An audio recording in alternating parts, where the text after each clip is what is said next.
स्वामी समर्थांची हृदयस्पर्शी कथा. अहंकार माणसाच्या आयुष्यातील सर्वात सूक्ष्म पण सर्वात घातक शत्रू.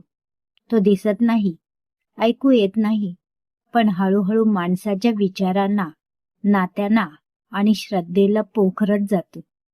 पैसा, ज्ञान, सौंदर्य, पद, कीर्ती या सगळ्यांच्या सावलीत अहंकार जन्म घेतो. आणि जिथे अहंकार असतो तिथे शांती टिकत नाही.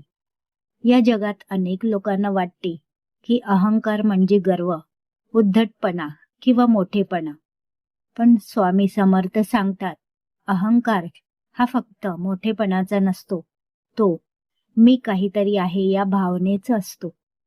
ही कथा आहे अशाच एका माणसाची, जो स्वतःला फार ज्ञानी समजत होता, देवभक्त होता, पण त्याच्या भक्तीत नम्रता नव्हती. त्याला वाटायचे, मी रोज पूजा करतो, जप करतो, मला देव समजतो. पण त्याच्या या मीपणातच त्याचा अधःपात दडलेला होता. एकदा हा माणूस श्री स्वामी समर्थाच्या दर्शनाला गेला. डोळ्यात अहंकार, मनात प्रश्न आणि अंतःकरणात अस्वस्थता घेऊन तो स्वामींसमोर उभा राहिला. स्वामी समर्थांनी त्याच्याकडे पाहिले आणि काहीही न बोलता फक्त एवढेच म्हटले, तू भरलेला आहेस म्हणून रिकामा होऊ शकत नाहीस. ही एक ओळ त्या माणसाच्या हृदयात घुसली. तो गोंधळला.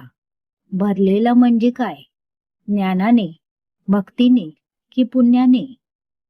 स्वामी समर्थ म्हणाले, जो स्वतःला मोठा समजतो त्याच्यात देवासाठी जागा राहत नाही.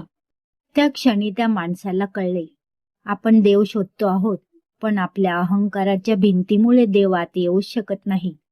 स्वामी समर्थांनी त्याला एक साधी सेवा सांगितली, जा आणि लोकांची सेवा कर. नाव नको, प्रसिद्धी नको, कृतज्ञता नको, फक्त सेवा. तो माणूस गेला, गरिबांची सेवा केली, आजारी लोकांना मदत केली, पण मनात अजूनही एक सूक्ष्म विचार होता, मी किती चांगला माणूस आहे. पुन्हा स्वामी समर्थांकडे आला. स्वामी हसले आणि म्हणाले, अहंकार हा फक्त वाईट कामाने वाढत नाही, तो चांगल्या कामानेही वाढतो. ही गोष्ट ऐकून तो माणूस आतून हादरला.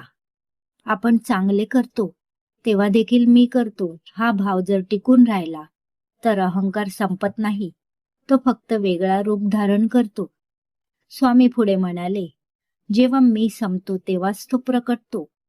हळूहळू त्या माणसाने सेवा करताना स्वतःला विसरायला सुरुवात केली. कोणी ओळखो न ओळखो, नाव घ्या न घ्या, त्याला फरक पडेनासे झाला. आणि एके दिवशी तो स्वामी समर्थांसमोर उभा राहिला. डोळ्यात अश्रू, मन शांत. स्वामी म्हणाले, आता तू रिकामा आहेस म्हणून भरून निघालास. ही कथा आपल्याला एक मोठा धडा देते. अहंकाराचा नाश म्हणजे स्वतःला कमी लेखणे नव्हे. अहंकाराचा नाश म्हणजे स्वतःला सर्व काही समजणे थांबवणे.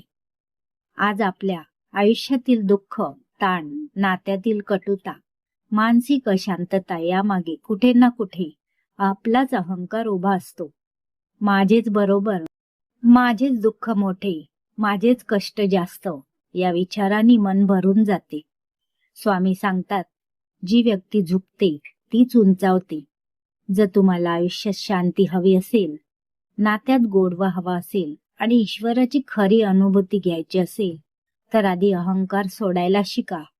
कारण देव दार ठोठावत नाही, तो फक्त रिकाम्या अंतःकरणातच वास करतो. जय श्री स्वामी समर्थ. मित्रांनो, व्हिडिओ आवडला असेल तर लाईक आणि शेअर करायला विसरू नका. व्हिडिओ पाहिल्याबद्दल व ऐकल्याबद्दल धन्यवाद.